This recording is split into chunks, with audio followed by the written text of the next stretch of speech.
Hola niños, nuevamente día lunes, el día de sociedad, espero que estén todos bien. Ya no sé cómo partir los videos, sinceramente, ¿ok?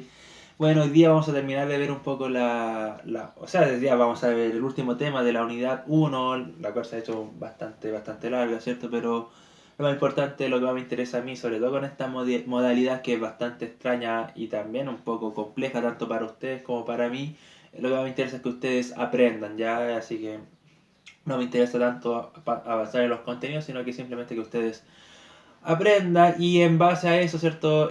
Con respecto a la revisión de las tareas que me han ido enviando, sí me da a entender o sí entiendo de que están aprendiendo, ¿ya? No sé si a través del video, no sé si aprenden mejor leyendo, ¿ya? Pero lo que me interesa es que aprendan bajo la forma que sea, ¿ya? Yo intento ayudar con estos videos, pero también se ha hecho muy complejo y muy extraño para mí, ¿cierto? Hablarle a un celular o no estar respondiendo dudas al instante, que es lo que a mí al fin y al cabo me gusta.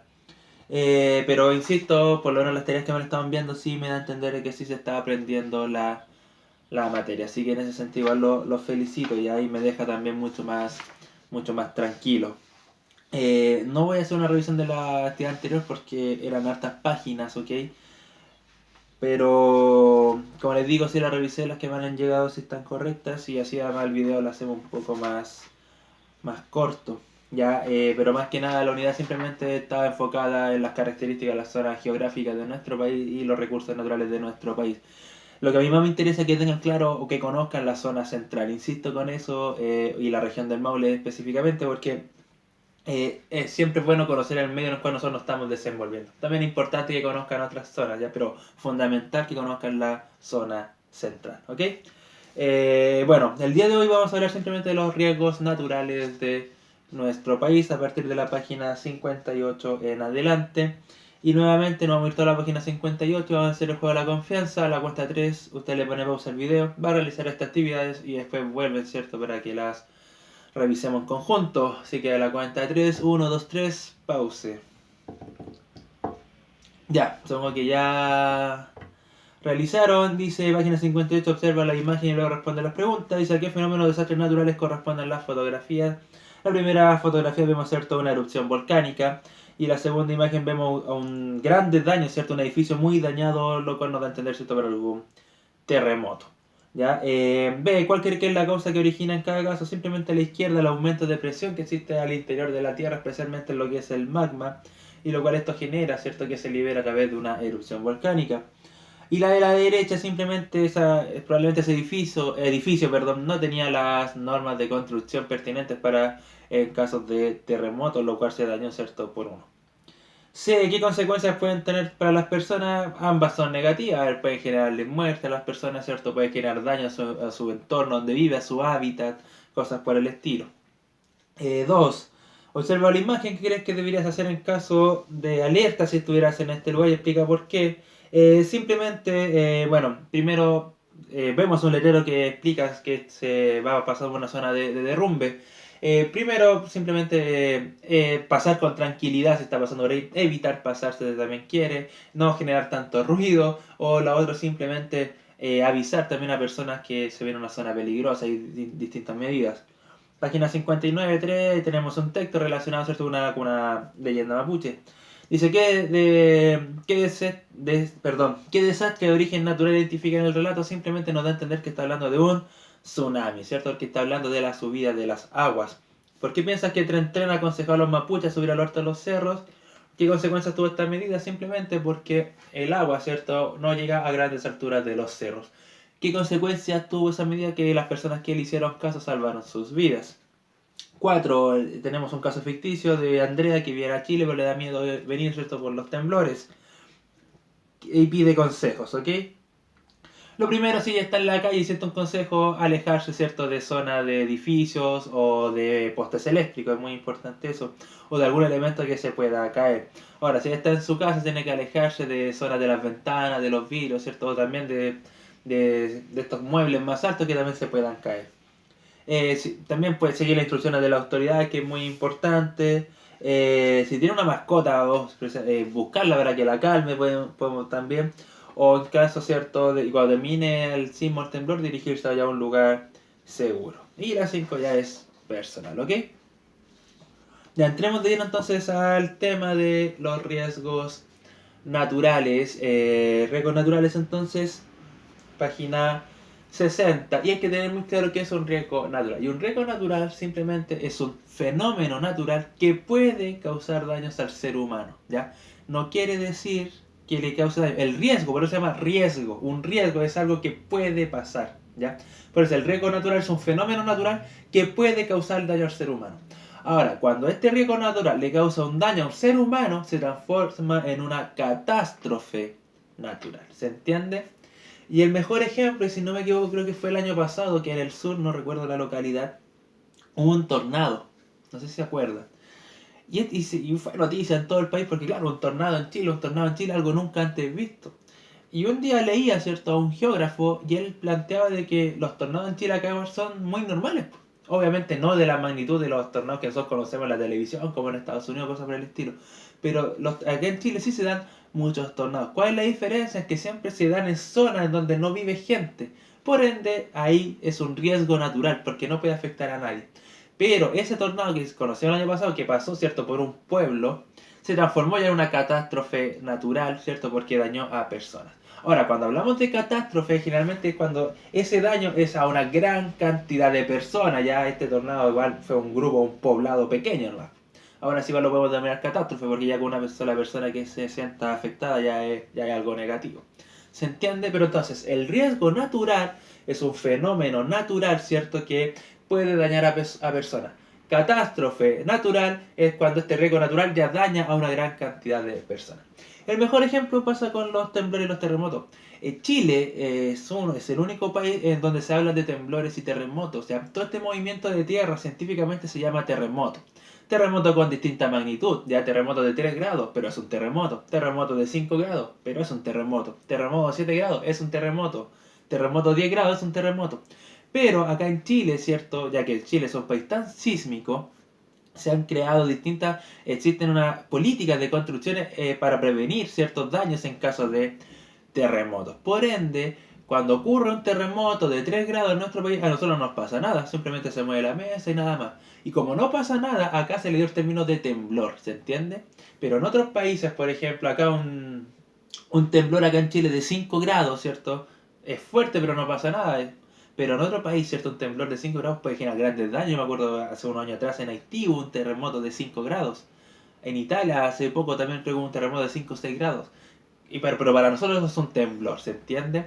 ¿Y por qué? Simplemente porque para darle esta clasificación de riesgo o catástrofe natural. Ya el temblor, para nosotros, para otros países sería un terremoto de 3, 4, 5 grados, para nosotros es un riesgo natural. Pero cuando un temblor o un terremoto supera los 7, 8 grados y afecta a gran cantidad de personas, lo transformamos en una catástrofe natural. ¿Se entiende? Eso es muy importante tenerlo en consideración. Ya nosotros somos los que le demos esa clasificación de temblores y de terremotos, pero los otros países siempre son terremotos, ¿ya? Con distinto nivel de magnitud, pero todos son terremotos. Y ahora, dentro de los riesgos naturales, los podemos clasificar en dos, como ustedes lo podemos ver en la página 60, ¿ok? Tenemos el riesgo natural hidrológico o meteorológico, ya que son simplemente relacionados con las aguas del planeta o simplemente con fenómenos atmosféricos de temperatura, de lluvias, cosas por el estilo. Aquí tenemos ejemplos como las tormentas, las heladas, las sequías y los aluviones. Las tormentas ya son muchas lluvias, ¿cierto? Acompañadas de grandes vientos, lo que en otros países son conocidos como el huracán en las zonas más tropicales, acá no, ¿ok? No es una tormenta. Una helada es un periodo prolongado, ¿cierto? Con mucho frío, ¿cierto? Y eso porque es complicado porque afecta especialmente los campos agrícolas, por eso también es un riesgo natural. La sequía es todo lo contrario, ¿cierto? Gran periodo de tiempo sin agua, sin lluvias. Los aluviones simplemente cuando las laderas de los cerros comienzan a caerse, ya sea especialmente se suelta la tierra, ya sea porque está muy seca o simplemente porque ha llovido mucho y se transforma en barro, lo que también se conoce como un alud, ¿ok? Y tenemos los riesgos naturales que son los geológicos, ya que estos sí están más relacionados con las características físicas de la Tierra o con el suelo en sí, ¿ok? Todo este hidrológico es del agua, meteorológico, ¿cierto?, de la atmósfera, lo geológico ya es de la Tierra, del suelo. Y acá tenemos los terremotos, ya que ya los conocemos, los tsunamis, ¿cierto? ¿Por qué usted me dice, por qué un tsunami no es hidrológico? Porque el tsunami se produce después de un choque de placas tectónicas y eso sí es geológico. Erupciones volcánicas ya las conocemos y los deslizamientos de tierra lo mismo, muy similar un poco a los aluviones, ¿ok? Ahora, insisto, lo más importante de todo, el riesgo natural no afecta a las personas, catástrofes naturales cuando este riesgo natural sí afecta a una gran cantidad de personas. Y en Chile tenemos distintos riesgos naturales que pueden pasar a transformarse en catástrofes naturales, pero hay tres que son muy importantes que las tenemos a partir de la página 61, que son los terremotos, las erupciones volcánicas y los tsunamis, ¿ok? El más común de todo son los terremotos, ¿ok? ¿Qué es un terremoto? Simplemente un terremoto es un gran movimiento de la Tierra causado porque se liberan energías geológicas, especialmente las placas tectónicas. ¿Qué son las placas tectónicas? Las placas tectónicas son simplemente grandes masas sólidas de piedra que están muy pero muy en el fondo del subsuelo. O sea, tenemos el suelo, más abajo tenemos ya todas las características del suelo y tenemos la placa tectónica que están antes de llegar al núcleo, ¿ok? Y estas placas tectónicas, existen muchas en nuestro planeta y estas placas tectónicas están en constante movimiento y chocan entre ellas. Y esos choques, ¿cierto?, generan estos temblores o estos terremotos. La pregunta es, ¿por qué Chile es un país que tiene tanto terremoto o tan sísmico? Simplemente porque Chile se encuentra justo en la mitad de dos placas tectónicas. ¿Cómo lo podemos saber? La cordillera de los Andes. Todas estas grandes cordilleras de los Andes son el límite entre las placas tectónicas. ¿Por qué? Porque ¿qué es lo que hacen las placas tectónicas? Empiezan a empujarse, a empujarse, a empujarse y comienzan a subir, a subir, a subir, a subir. Esa subida, ¿qué es lo que forma? Una cordillera o grandes masas de cerro. Por ende, la cordillera de los Andes es el límite entre la placa de Nazca, que es la que se encuentra en Chile, y la placa sudamericana, ¿cierto?, que es la que está en el resto de Suramérica. Por eso Chile es un país tan sísmico, por eso Chile es un país, ¿cierto?, que tiene grandes terremotos, porque se encuentra justo en el límite donde estas placas chocan. Como estas placas chocan, generan movimientos en la Tierra. Obviamente movimientos de distintas fuerzas. Geólogos plantean de que todos los días hay sismos, pero hay sismos que a veces el ser humano ya no los puede sentir, sismos de 1 grado, de 0,5 grados, porque estas placas tectónicas siempre están en movimiento, ¿ok? ¿Por qué es un riesgo un sismo? Simplemente porque puede generar estos levantamientos de tierra, ¿cierto? Y estos pueden generar grandes daños a la persona, depende de la magnitud del sismo, ¿ok? Cuando esto ya es muy fuerte comienza a derrumbar, ¿cierto?, casas y cosas por el estilo, edificios, comienzan a generarse grietas en las calles, se puede abrir la tierra, pero pueden pasar muchas cosas muy, muy peligrosas para el ser humano. ¿Cómo podemos disminuir los efectos negativos? Lamentablemente acá en Chile nosotros no podemos evitar que existan terremotos, evitar que existan sismos. Simplemente tenemos que acostumbrarnos a vivir con ellos y a generar medidas, ¿cierto?, para poder solucionar o medidas para realizar en caso de haber un sismo o un terremoto. Terremoto fuerte, y esto se llaman los famosos planes de emergencia. ¿Qué es un plan de emergencia? Simplemente la forma de actuar frente a una situación.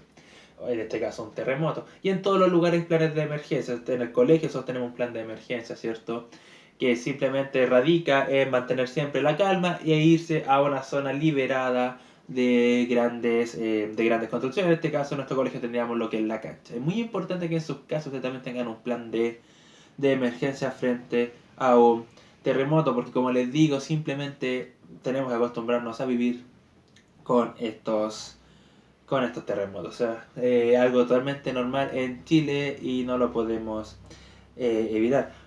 No lo podemos prevenir, ojo, hay fenómenos naturales o catástrofes naturales que sí se pueden anticipar, hay otros que no. Y ahí los terremotos no, es prácticamente imposible prevenir cuando hay un terremoto. Quizá ahora en 2 minutos más, mientras yo hablo, hay un terremoto acá y la persona no tenemos cómo saberlo, ¿se entiende?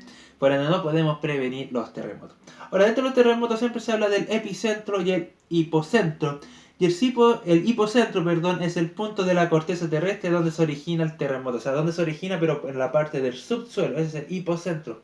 Pero el epicentro es el lugar de la superficie terrestre, o sea, en el suelo arriba, donde nosotros podemos ver donde se genera este terremoto, ¿ya? Y a veces sí puede ser variable, porque el hipocentro puede estar en esta zona, pero el movimiento generó una línea diagonal que generó el epicentro en esta zona, ¿se entiende? O puede ser recto, dependiente de. Ahora, hay dos formas para medir los terremotos, la famosa escala de Richter y la escala de Mercalli, ¿ok? La escala de Richter mide la magnitud, ¿cierto? La energía que se libera del terremoto, y eso es lo que nosotros conocemos como fue un sismo de 4,5 o un sismo de 7 grados, ¿ya? En la escala de Richter. Ahora, la escala de Mercalli simplemente es cuando se analiza a través del nivel de daño que generó el dicho terremoto. ¿Se entiende? Por eso generalmente sale de escala de Mercalli. Si fue mucho el daño que generó el terremoto, se puede hablar de una escala de Mercalli mayor. ¿Se entiende? Mayor a la de la escala de Richter. Pero si fue muy poco el daño que generó, ¿cierto? El temblor o el terremoto, se puede hablar de una escala de Mercalli menor a la escala de Richter. Ahora, simplemente la escala de Richter comenzó a utilizarse a comienzos del año 1900, o sea, usted sabe que el planeta tiene millones de años de vida, pero recién hace 120 años atrás comenzaron a medirse los terremotos, se creó un sistema para poder medir los terremotos. Y desde que se miden los terremotos, Chile tiene el récord de tener el terremoto más fuerte en la historia de la humanidad, que es el famoso terremoto de Valdivia en el año 1960, que si no me equivoco alcanzó casi los 10 grados, superó los 10 grados de la escala de Richter de magnitud. Además, ese terremoto después vino acompañado de un maremoto, dejaron a miles y miles de personas muertas. Y el último terremoto que vimos aquí en la zona central en Chile fue en el año 2010, ya que en la persona fue mi primer terremoto.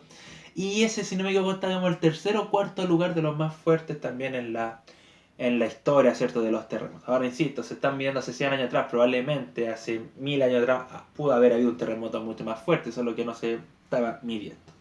¿Se entiende? Eso entonces son los terremotos. Ahora, ¿qué es lo más muy importante de los terremotos? Es saber actuar, saber estar preparado, ¿cierto?, en caso de uno, ya que los terremotos simplemente no se pueden anticipar. No se puede saber cuándo hay un terremoto, ¿ok? Vámonos ahora con los tsunamis y los maremotos. Ya hay gente que hace la diferencia entre un tsunami y otra gente hace la diferencia entre un maremoto. Ya es un poco más complejo, ¿ya? ¿Cuál es la diferencia? Simplemente plantean que el tsunami es cuando se vienen estas grandes olas de agua, pero porque producto de un terremoto que tuvo como epicentro el continente.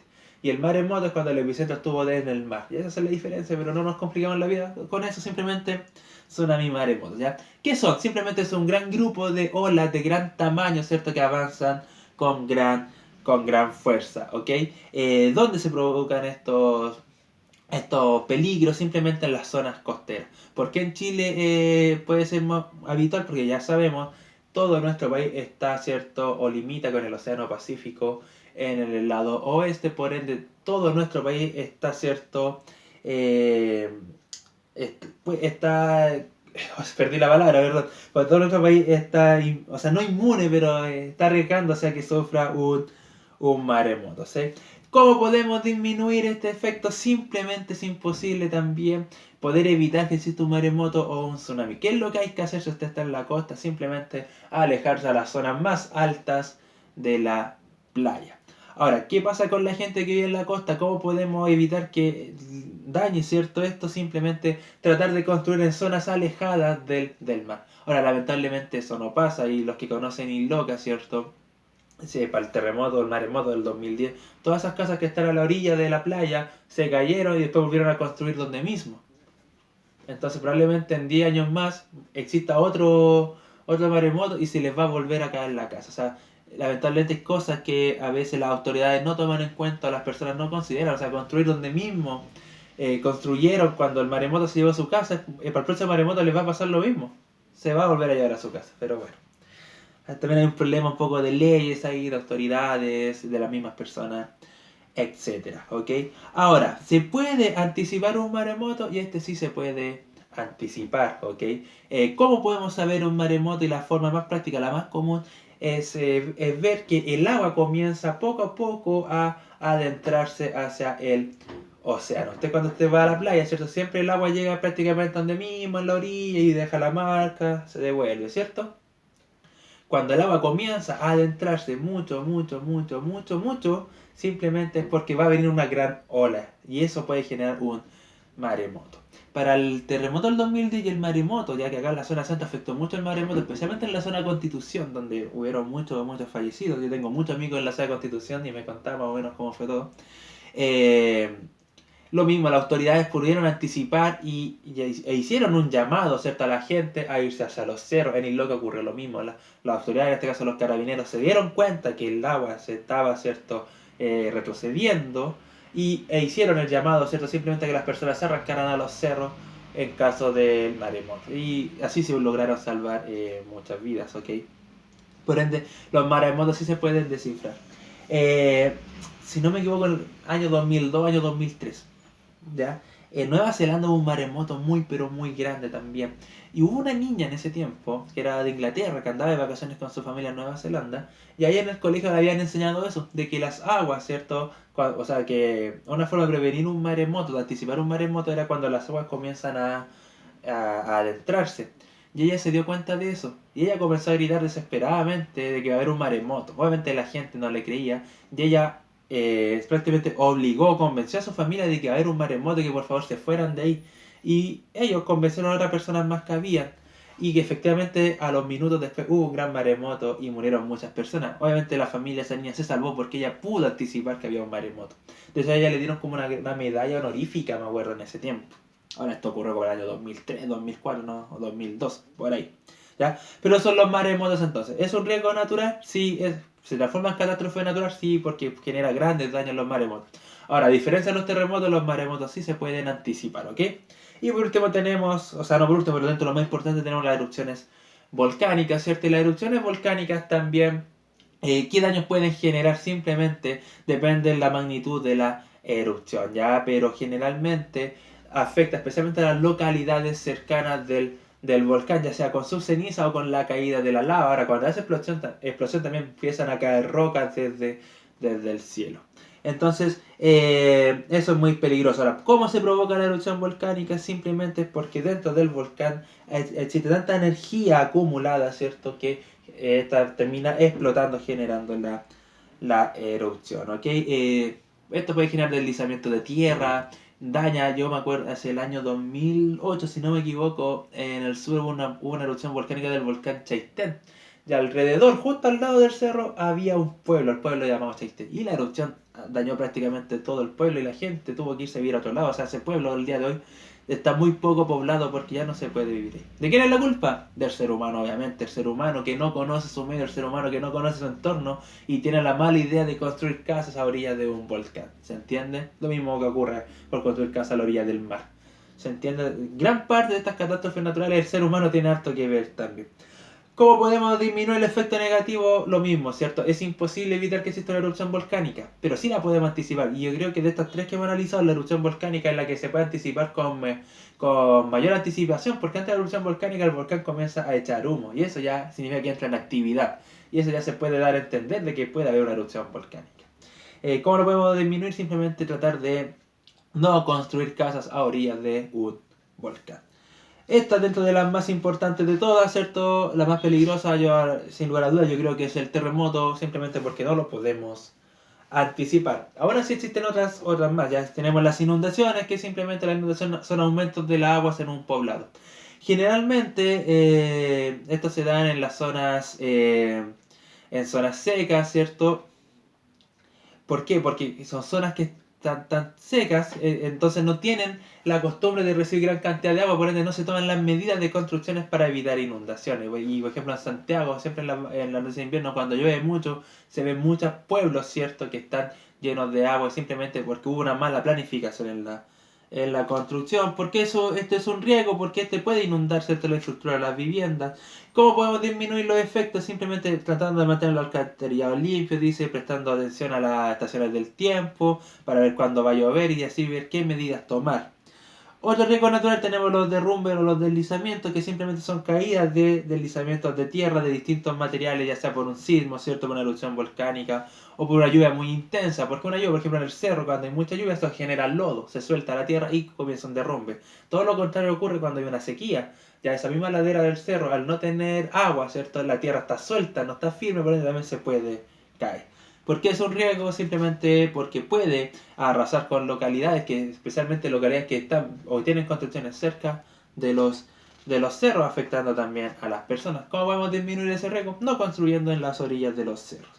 Y los aluviones simplemente son ya muy similar un poco a los derrumbes, ¿cierto? Pero que estos ya están impulsados por barro, alud, que se llama, ¿cierto? Y que lleva o arrastra todo el material que pueden quitar por ahí.